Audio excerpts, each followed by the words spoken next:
নমস্কাৰ বন্ধু বান্ধৱীসকল, জোনাকী ষ্টাডি চেনেলৰ নতুন এটা ভিডিঅ'লৈ আপোনালোক সকলোকে পুনৰবাৰ স্বাগতম জনাইছোঁ। আজিৰ এই ভিডিঅ'টোত 21 আৰু 28 আগষ্টৰ হৈ যোৱা আসাম ডাইৰেক্ট ৰিক্ৰুটমেণ্ট গ্ৰেড 3 আৰু গ্ৰেড 4 এক্সামৰ কাটঅফৰ বিষয়ে আলোচনা কৰিম।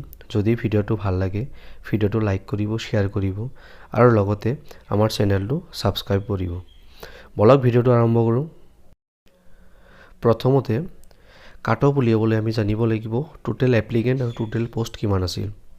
সেইটো হিচাপত পেপাৰ 1ৰ 10ৰ কাৰণে পোষ্ট আছিল 4,646টা আৰু তাৰে এপ্লিকেণ্ট আছিল 4,02,056 জন।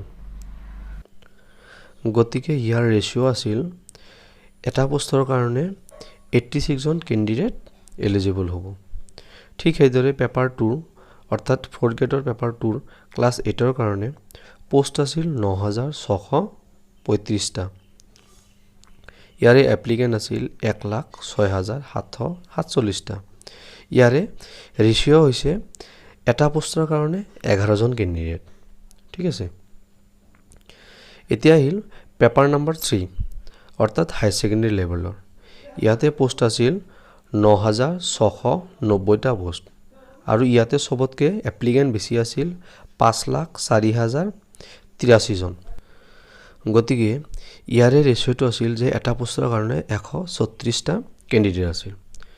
ঠিক সেইদৰে পেপাৰ 4 গ্ৰেজুৱেশ্যন লেভেলৰ পোষ্ট আছিল 8,331টা আৰু এপ্লিকেণ্ট আছিল 3,05,054টা।